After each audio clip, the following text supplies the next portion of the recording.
Buenos días. Estamos muy contentos de estar, Dios mediante, por última vez conectados por este medio, porque ya a la próxima semana, Dios quiera, podamos volver a reunirnos. Damos gracias a Dios porque Él es fiel. Esperamos, anticipamos poder estar de forma presencial. Si fuera necesario, haríamos en 2 cultos, pero de todas maneras, estamos animados para ver la respuesta de Dios a esta oración que hemos tenido durante tantos meses. Vamos a orar para entrar en este tema. Dios, Padre Santo, gracias te damos porque tú eres bueno, tú eres fiel, has mantenido a tu pueblo en pie durante este tiempo de separación física. Pido, Señor, que al volvernos a reunir podamos tener todos los cuidados necesarios, mandados también por el gobierno para poder dar buen testimonio, a la vez cuidar a nuestros hermanos queridos. Y pido, Señor, que puedas ayudarnos a poder no solo volver a donde estuvimos antes, sino avanzar con fe. Háblanos, te lo pedimos en el nombre de Jesús. Amén. Pregunta, ¿cómo respondes a las falsas acusaciones? Si alguien dice, tú lo hiciste, y no lo has hecho, ¿qué dices? ¿Qué yo? Estás loco, tú lo has hecho. Uno tiende a enojarse, ¿no es cierto? Estamos viendo hoy día el tema de Esteban, que llegó a ser el primer mártir de su fe. Vemos que Esteban estuvo, como vimos la semana pasada con el pastor Rubén, estuvo conversando, estuvo haciendo milagros, señales, y de esa forma el pueblo judío estuvo detrás de él, pero los líderes se pusieron celosos. Ahora, vemos de esta persona Esteban, en el capítulo 6 de Hechos, dice que en versículo 5, él fue elegido para ser uno de los primeros diáconos, los que servían a la congregación. Dice, agradó la propuesta a toda la multitud y eligieron a Esteban, varón lleno de fe y del Espíritu Santo. Luego dice el versículo 8, Esteban, lleno de gracia y de poder. Después, versículo 10 dice, no podían resistir a la sabiduría y al espíritu con que hablaba. Entonces, 11, sobornaron a unos para que dijesen que le habían oído hablar palabras blasfemas contra Moisés y contra Dios. Y soliviantaron al pueblo, a los ancianos y a los escribas. Y arremetiendo, le arrebataron y le trajeron al concilio. Y pusieron testigos falsos que decían, este hombre no cesa de hablar palabras blasfemas contra este lugar santo y contra la ley. Pues le hemos oído decir que ese Jesús de Nazaret destruirá este lugar y cambiará las costumbres que nos dio Moisés. Entonces, todos los que estaban sentados en el concilio, al fijar los ojos en él, vieron su rostro como el rostro de un ángel. Y ahí fue donde nos detuvimos la semana pasada. Todos están mirando a Esteban para ver cómo va a reaccionar frente a esta falsa acusación. ¿Sabe qué? Cuando tú eres acusado falsamente, la gente te va a mirar. Va a mirar cómo tú respondes. Si vas a responder como cualquiera del mundo o si vas a responder como un hijo de Dios, si es que lo eres. Esteban aprovechó este tiempo para hablar la verdad. Él puso el caso para Cristo. Tenía sus ojos fijados en Jesús y por eso pudo responder con calma, explicar, exponer su caso para que otros pudieran escuchar el mensaje del Evangelio. Veamos lo que dijo. Versículo 1. El sumo sacerdote dijo entonces, ¿es esto así? ¿Qué cosa? Le habían acusado de hacer 2 cosas. Uno, versículo 14, hemos oído decir que ese Jesús de Nazaret destruirá este lugar y cambiará las costumbres que nos dio Moisés. 2 cosas. Va a destruir el templo, Jesús, y 2, va a cambiar la ley. Entonces, la acusación contra él era doble. Hablar en contra del templo y hablar en contra de la ley. Vamos a ver cómo responde. Versículo 2. Y él dijo, varones, hermanos y padres, oíd. El Dios de la gloria apareció a nuestro padre Abraham, estando en Mesopotamia, antes que morase en Harán. Esteban, al tener la oportunidad de decir, ¿qué fue lo que dijiste? Él retrocede en el tiempo miles de años hasta Abraham. ¿Por qué comienza con Abraham? Bueno, cuando tú tengas la oportunidad de compartir el evangelio con otro, es bueno siempre buscar lo que tienen en común para recién ir a lo que tienen que no está en común, ¿no? Él comienza diciendo, varones, hermanos, padres. Él reconoce el vínculo que tiene con ellos, el vínculo cultural. Él era judío tal como ellos. Él decía, nuestro padre Abraham. Se identificaba con la fe de ellos. Entonces ellos ya le están prestando atención. Y él habla del Dios de gloria. Y esa frase es importante y vamos a regresar ahí al final del texto. Pero recuerden esa frase, el Dios de gloria apareció a nuestro padre Abraham. ¿Y qué va a decir de Abraham? Va a ser importante.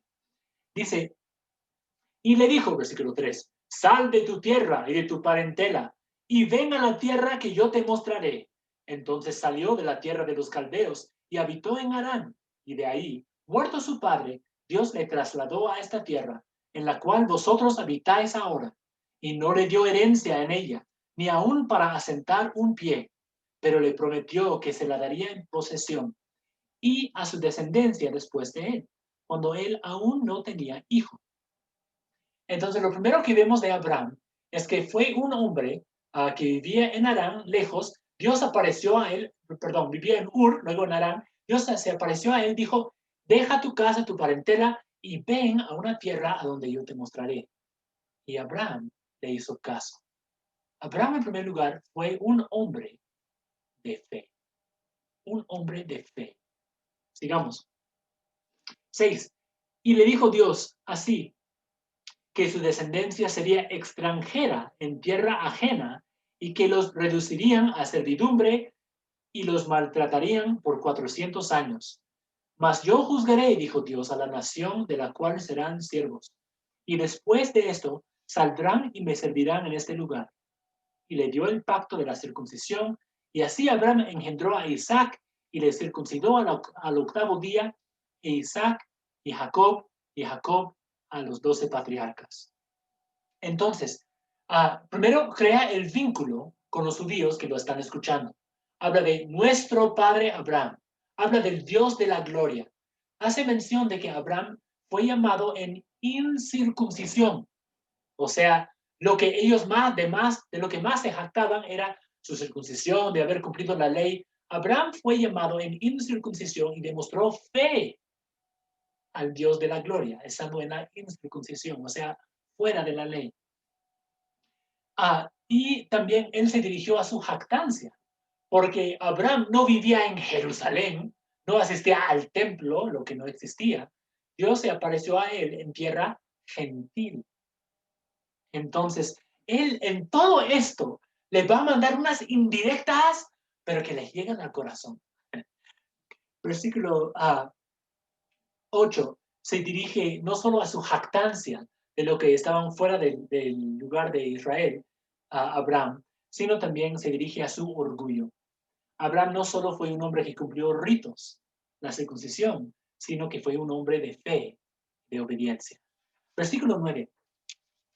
Está hablando ya de la descendencia de Abraham y dice, los patriarcas, movidos por envidia, vendieron a José para Egipto, pero Dios estaba con él y le libró de todas sus tribulaciones y le dio gracia y sabiduría delante del faraón, rey de Egipto, el cual lo puso por gobernador sobre Egipto y sobre toda su casa. Vino entonces hambre en toda la tierra de Egipto y de Canaán, y grande tribulación, y nuestros padres no hallaban alimentos. Cuando oyó Jacob que había trigo en Egipto, envió a nuestros padres la primera vez, y en la segunda, José se dio a conocer a sus hermanos, y fue manifestado a Faraón el linaje de José.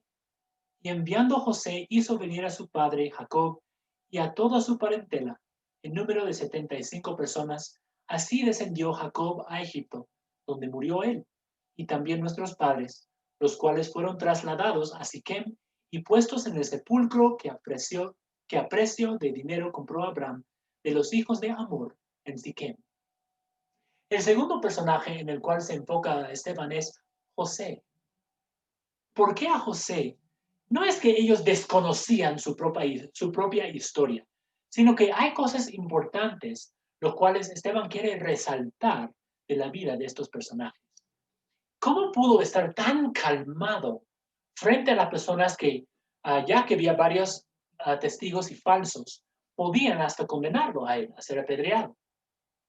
Él tenía su mirada puesta en Jesús. Fue un hombre lleno del Espíritu Santo. Y por ser lleno del Espíritu Santo, también estaba lleno de la palabra de Dios. Él conocía las Escrituras. No creo que la noche anterior a ese, él había estado estudiando tanto y se habría preguntado, ¿y qué se me acusan de esto? A ver, ¿qué les voy a responder?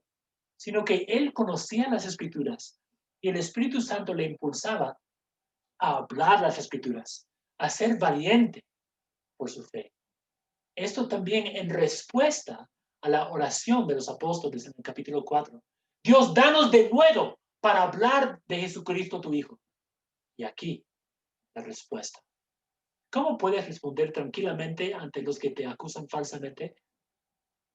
Estando en comunión con Dios, estando lleno del Espíritu Santo y conociendo las Escrituras.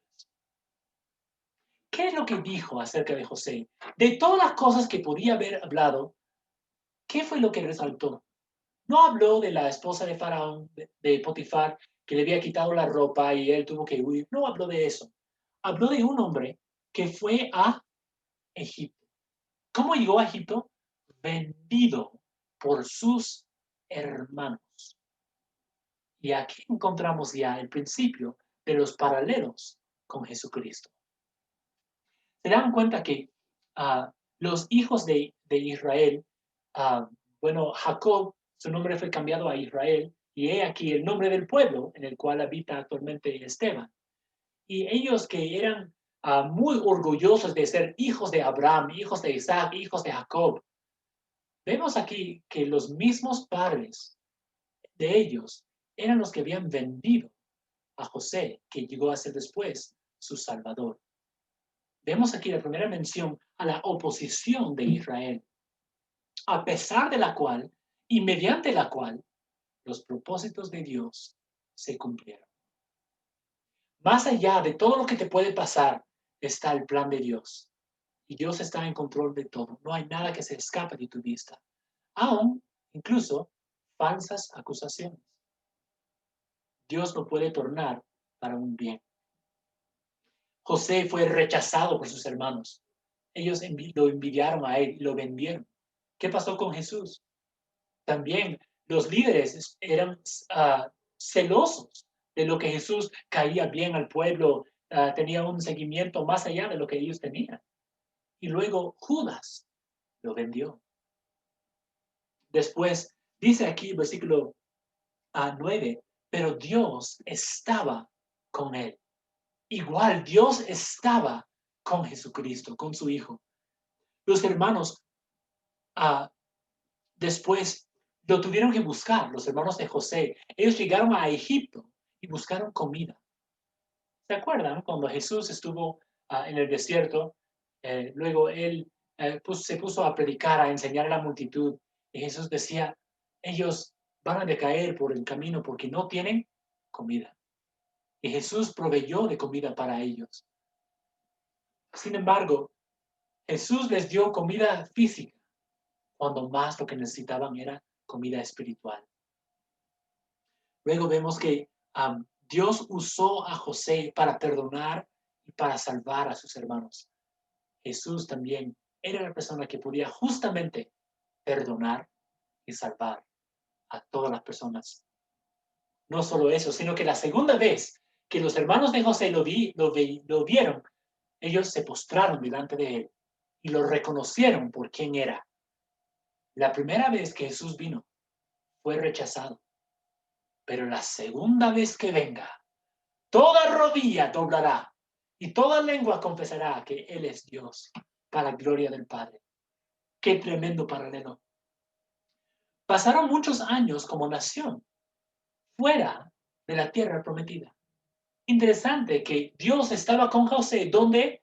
En el templo de Jerusalén, en la cárcel de Egipto. Luego pasamos al versículo 17. Pero cuando se acercaba el tiempo de la promesa que Dios había jurado a Abraham, el pueblo crecía y se multiplicó en Jerusalén, hasta que se levantó en Egipto otro rey que no conocía a José. Este rey, usando de astucia con nuestro pueblo, maltrató a nuestros padres, a fin de que expusieran a muerte a sus niños, para que no se propagasen. En aquel tiempo nació Moisés y fue agradable a Dios, y fue criado 3 meses en casa de su padre. Pero siendo expuesto a la muerte, la hija de Faraón le recogió y le crió como a hijo suyo. Y fue enseñado Moisés en toda la sabiduría de los egipcios, y era poderoso en sus palabras y obras. Ese rey ingrato que desconocía a José había pasado menos de tres siglos desde el tiempo de José hasta este nuevo faraón. Qué ingrato para no reconocer todo lo que había hecho para salvar a su pueblo. En el versículo 20 dice, en aquel mismo tiempo nació Moisés. ¿En qué tiempo? En el tiempo más de más profunda depresión para el pueblo de Israel, cuando estaban en esclavitud en la tierra que les había sido dado por Faraón. Y en ese tiempo de más profunda depresión, ahí apareció su libertador, su salvador. Después de los 400 años de silencio entre los dos testamentos, entre Malaquías y Mateo, luego Mateo, ahí aparece el Salvador, Jesucristo. Luego habla de que la crianza de Egipto fue dado a Moisés y él era poderoso en sus palabras. ¿Poderoso en palabras? ¿De qué Moisés estamos hablando? Porque cuando Dios se encontró con él, Moisés dijo, no puedo hablar bien. ¿Cómo es la transformación que Dios hace en una persona? Que Dios llegó a hacer de Moisés un hombre poderoso en palabras y en hechos. Seguramente poderoso por las palabras que él escribió en los 5 libros de Moisés, el Pentateuco. Poderoso también en obras. Luego, vemos aquí en versículo 23, cuando hubo cumplido la edad de 40 años, le vino al corazón el visitar a sus hermanos, los hijos de Israel. Y al ver a uno que era maltratado, lo defendió, e hiriendo al egipcio, vengó al oprimido. Pero él pensaba que sus hermanos comprendían que Dios les daría libertad por mano suya, mas ellos no lo habían entendido así. El pueblo de Israel no entendía que Moisés era la respuesta a sus oraciones. Él era el libertador, el salvador que Dios le estaba mandando para rescatarlos. Igual ha pasado con Jesús.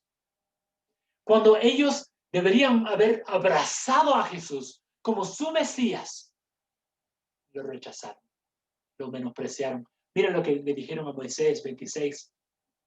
Al día siguiente se presentó a uno de ellos que reñían, unos de ellos, y los ponía en paz, diciendo, varones, hermanos sois, ¿por qué os maltratáis el uno al otro? Entonces el que maltrataba a su prójimo le rechazó, diciendo, ¿quién te ha puesto por gobernante y juez sobre nosotros?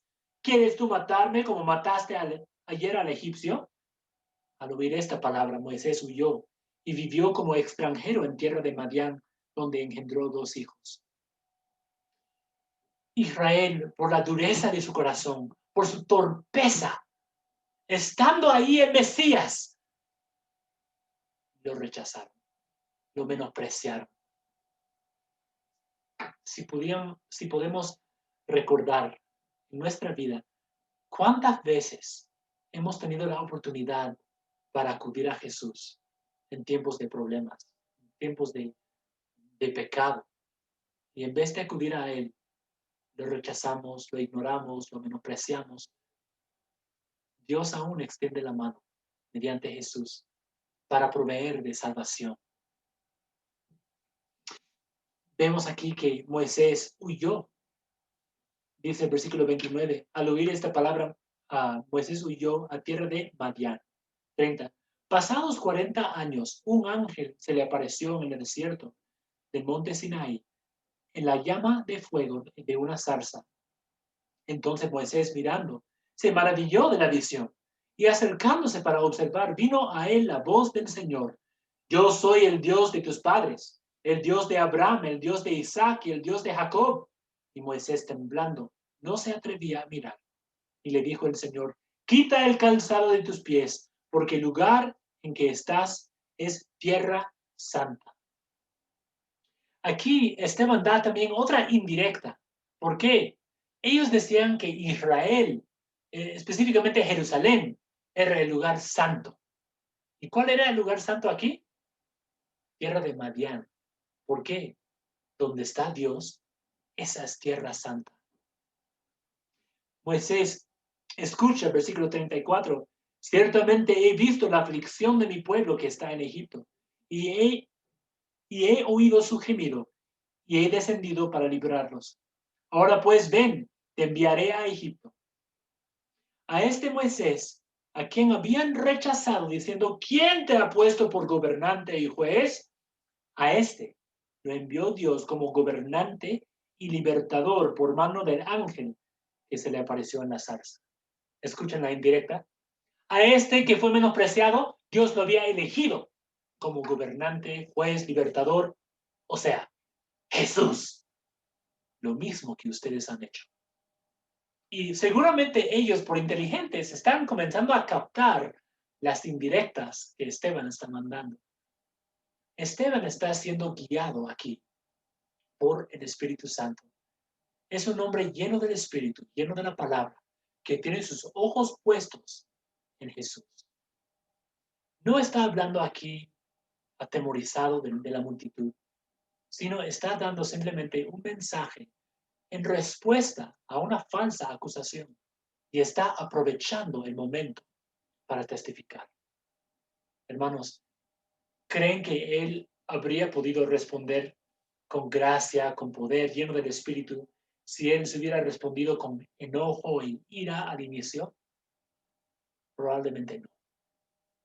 La ira nuestra, el carácter nuestro, a veces pone obstáculo a que podamos compartir el Evangelio con otros.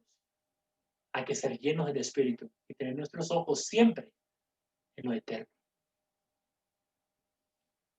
Versículo 36.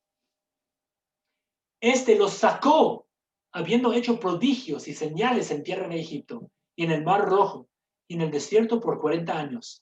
Este Moisés es el que dijo a los hijos de Israel: Profeta os levantará el Señor vuestro Dios de entre vuestros hermanos, como a mí. A él oiréis. Moisés había profetizado acerca de Jesús mismo. Si tú conoces las Escrituras, vas a poder compartir con cualquier persona la verdad del Evangelio. Ahora, si pensamos en Esteban, era un hombre nacido judío, o sea, nació judío y se supone que iba a morir judío. Y de hecho, según la carne, murió judío. Sin embargo, él estuvo dispuesto a abrazar a Jesucristo como su Mesías por convencimiento de las Escrituras. Le pregunto, ¿qué demanda para que alguien sea un buen peruano? Tiene que amar el fútbol, el arroz y ¿qué más? Y ser católico, de hecho. Ahora, Esteban, para ser un buen judío, tenía que amar la ley, el templo y ser circuncidado. Bueno, era circuncidado, era judío. Él amaba el templo, amaba la ley, pero también amaba a Jesucristo. Y para los judíos eso era incajable, si se puede decir, con su religión, con su fe. Pero Esteban decía, no es así. Si tú solo conoces, si tú conocieras las Escrituras, verías las huellas de Jesús. Verías el hilo rojo que conecta a Jesús en todas las Escrituras. No dejes que otros, cegados por decir, soy católico y moriré católico, compárteles la verdad de las Escrituras. Comienza como Esteban, viendo lo que tienen en común. Pues tú, como buen católico, crees las Escrituras, ¿verdad? Pues déjame enseñarte algunas. y que la misma palabra les convenza. No respondas con ira, con enojo, con superioridad. Comparte lo que dice la palabra y deja que el Espíritu Santo haga la obra. Vemos aquí que habla de Moisés y ellos ya no pueden acusar a Esteban de blasfemar contra Moisés porque Esteban usó las mismas palabras de Moisés para condenarlos a ellos. ¿Ellos acaso desconocían las palabras de Moisés? No, pero ese versículo seguramente los compungió de corazón. Luego vemos aquí versículo 38. Este es aquel Moisés que estuvo en la congregación en el desierto con el ángel que le hablaba en el monte Sinaí y con nuestros padres y que recibió palabras de vida que darnos. ¿Qué palabras de vida? La ley, pues. Vamos a encontrar varias veces que usa la palabra ángel. ¿Y a qué se refiere cuando dice que el ángel le entregó la ley? El ángel se pareció en la zarza. Bueno, la verdad es que dice la palabra que nadie ha visto a Dios jamás. Entonces, posiblemente Dios mandó a su ángel para aparecer, para dar la ley, pero él estando ahí presente.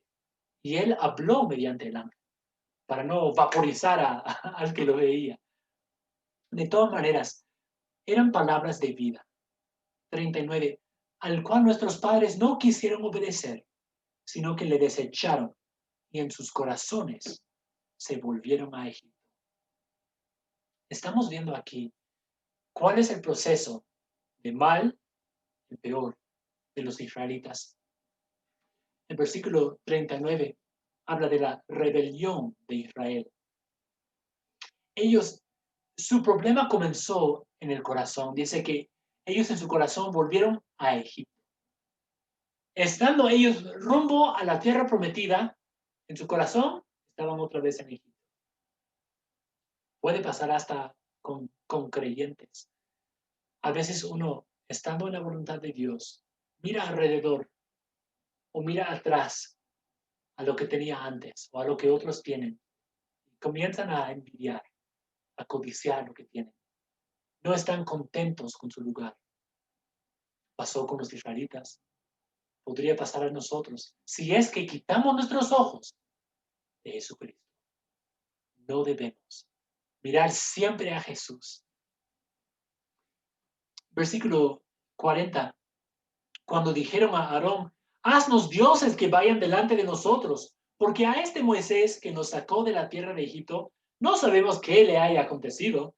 Entonces hicieron un becerro de oro y ofrecieron sacrificio al ídolo, y en las obras de sus manos se regocijaron.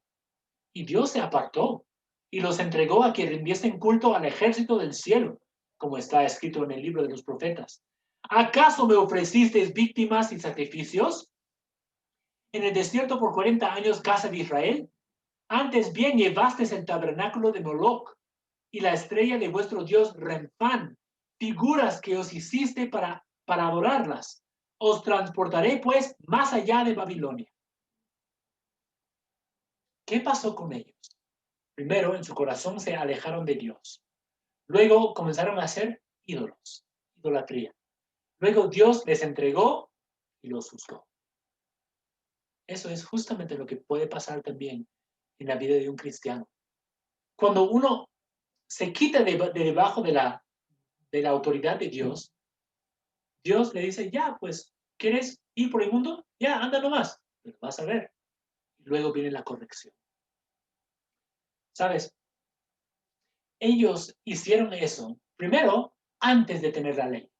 ¿Se acuerdan que Moisés había subido al monte Sinaí? Y ellos estando abajo decían, pues Moisés no regresa, hay que buscar otro Dios que nos lleve a otra parte. Aarón, pues haznos un Dios. Y Aarón pues les hace un Dios.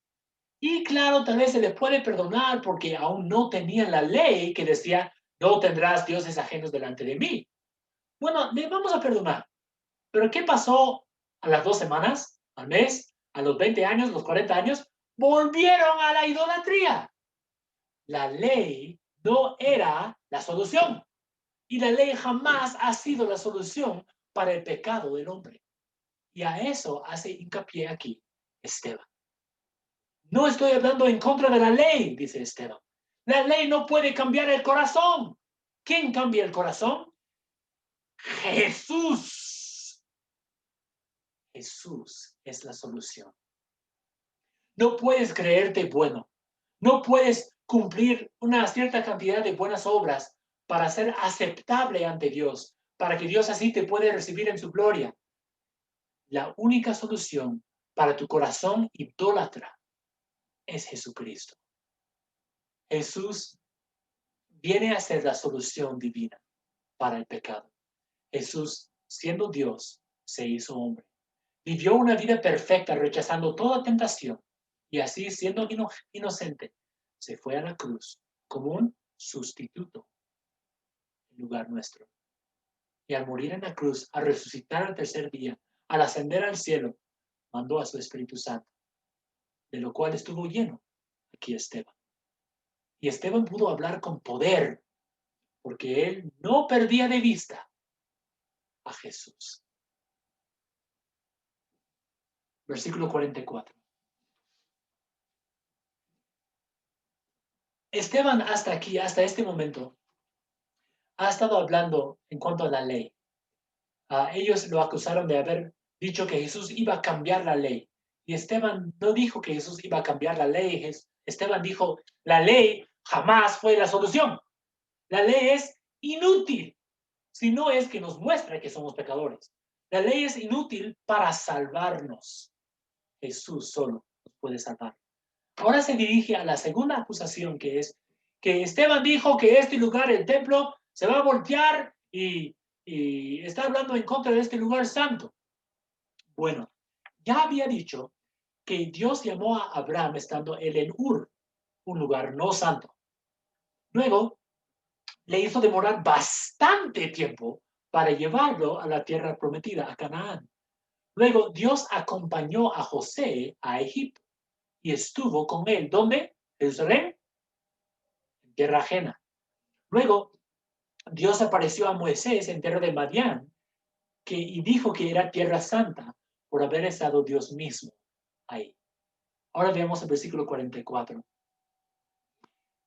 Tuvieron nuestros padres el tabernáculo del testimonio en el desierto, como había ordenado Dios cuando dijo a Moisés que lo hiciese conforme al modelo que había visto, el cual, recibido a su vez por nuestros padres, lo introdujeron con Josué al tomar posesión de la tierra de los gentiles, a los cuales Dios arrojó de la presencia de nuestros padres hasta los días de David.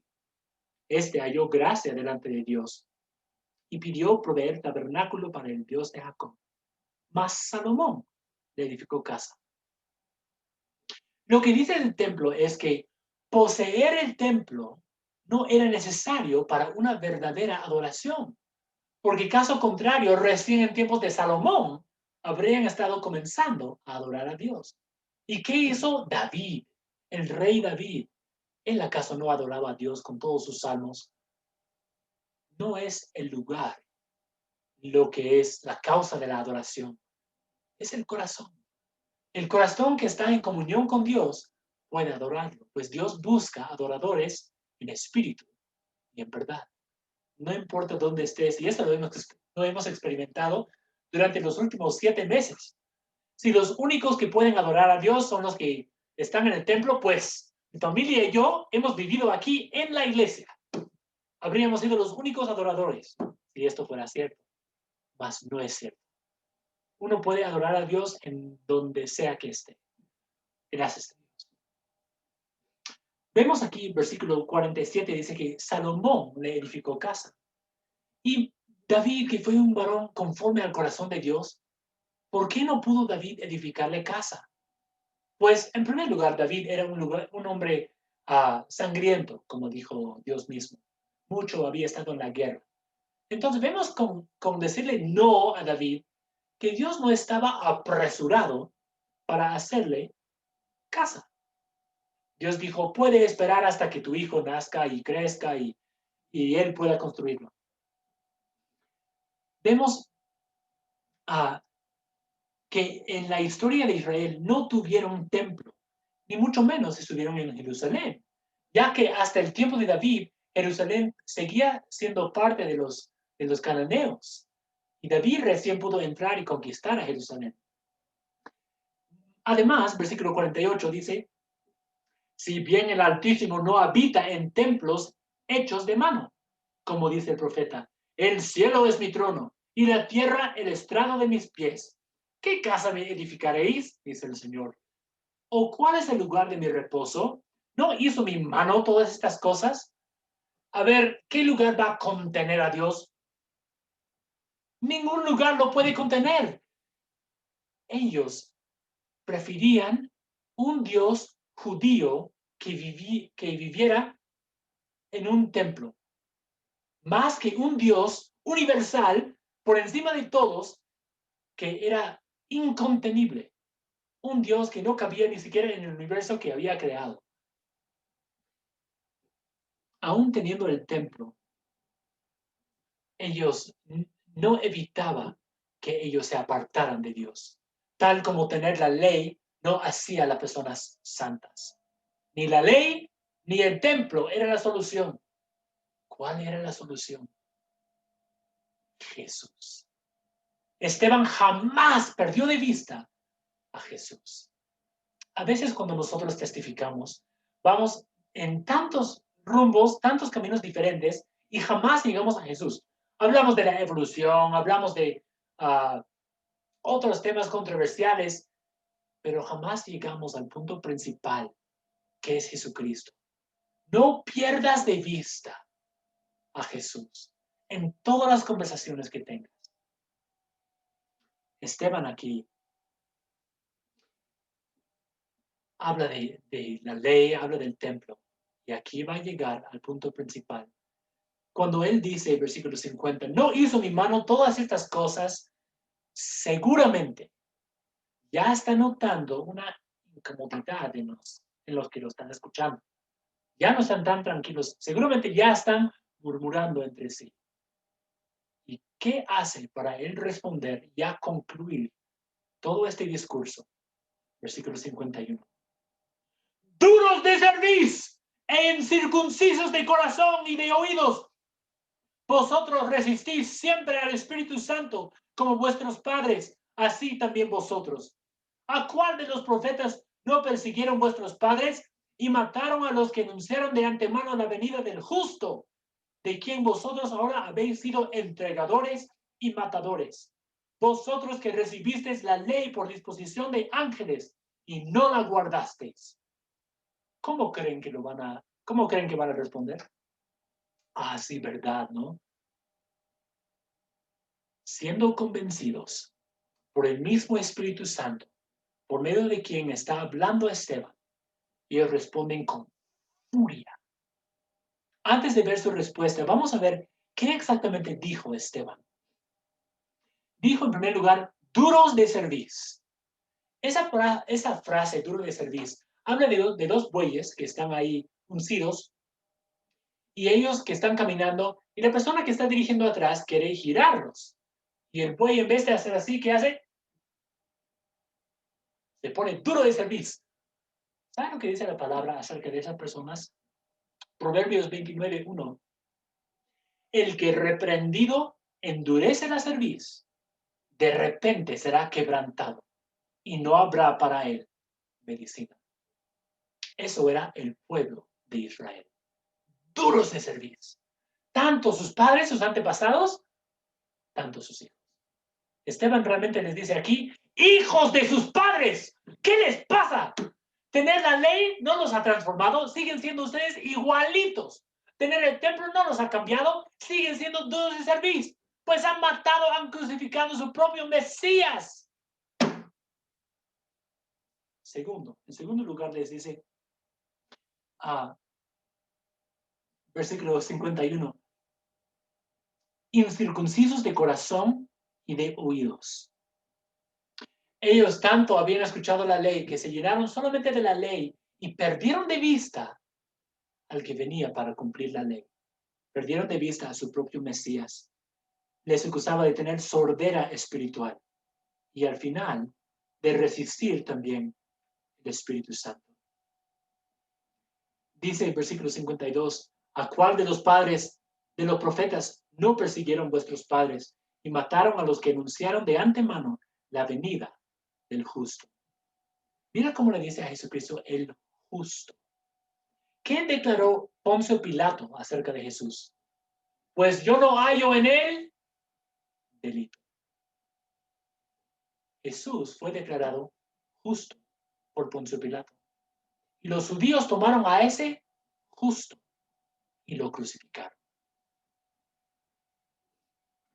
Ellos exaltaban todo lo equivocado, exaltaban el templo, exaltaban la ley, pero en vez de ver el Mesías, lo humillan y lo rechazan. Este era el mismo del cual Moisés había hablado. Dios levantará profeta semejante a mí, a él oiréis. Y al no oír, ellos habían quebrantado la misma ley que desean exaltar. Esteban aquí tiene que mencionarles esto.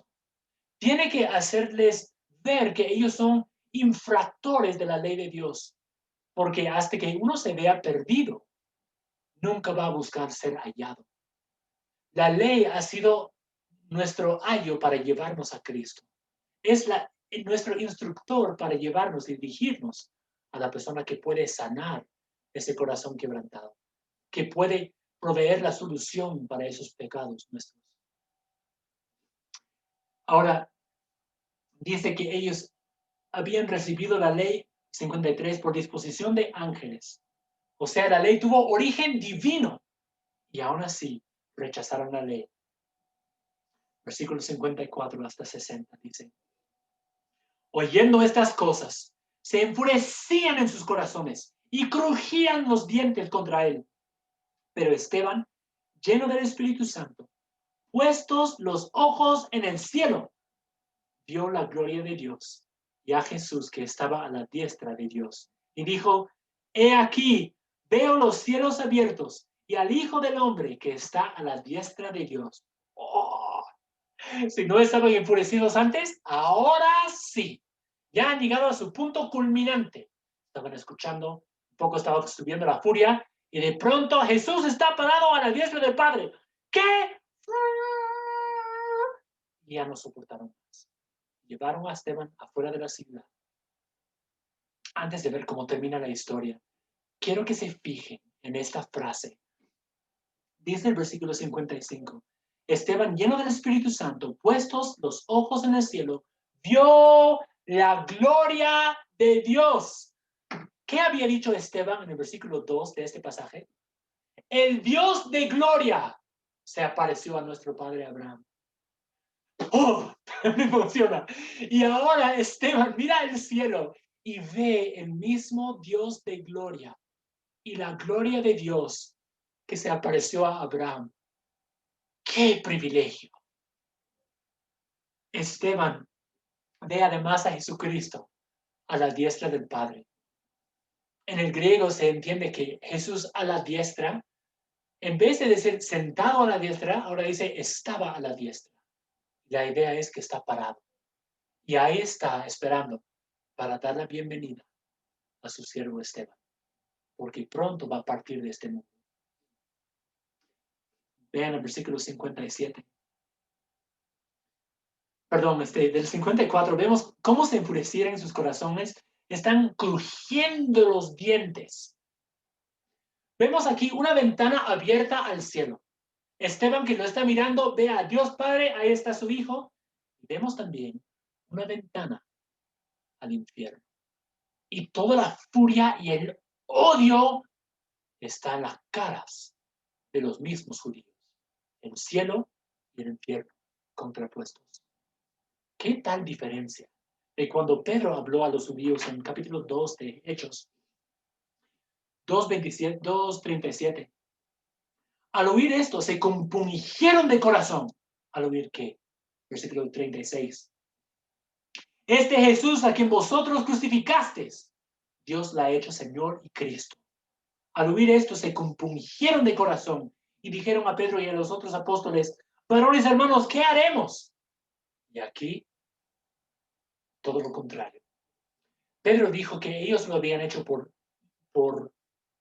ignorancia, por desconocer. Esteban no hace tal acusación. Esteban dice que ustedes lo han hecho a propósito. Y ellos responden, versículo 57. Entonces ellos, dando grandes voces, se taparon los oídos y arremetieron a una contra él. Y echándole fuera de la ciudad, le apedrearon. Y los testigos pusieron sus ropas a los pies de un joven que se llamaba Saulo. Y apedreaban a Esteban, mientras él invocaba y decía, Señor Jesús, recibe mi espíritu. Y puesto de rodillas, clamó a gran voz, Señor, no les tomes en cuenta este pecado. Y habiendo dicho esto, estaban en los últimos minutos de su vida. Se encuentra siendo arrastrado afuera de la ciudad. Las personas no tomaron el tiempo para seguir los pasos de un juicio legal. En Levítico 24:14 habla del blasfemo y dice, saca al blasfemo fuera del campamento y todos los que le oyeron pongan sus manos sobre la cabeza de él y apedréelo toda la congregación. También faltó aquí la aprobación del gobernador para que sea un juicio legal, pero a ellos no les interesó esa parte. Ellos no soportaron escuchar el nombre de Jesucristo y ellos comienzan a chillar y tapan sus oídos, demostrando que ellos ya no están dispuestos a escuchar la verdad. Pero mira cómo respondió Esteban. Igual que a Jesús, cuando dijo, Padre, en tus manos encomiendo mi espíritu. Jesús dijo, Señor Jesús, recibe mi espíritu. Ya tienes, Señor Jesús, mi alma. Ya tienes mi cuerpo, ya tienes mi boca y mi mente. Ahora recibe lo último, mi espíritu. Para un cristiano, el paso de esta vida a la siguiente es una línea muy fina. No nos detiene mucho. La vida es muy frágil.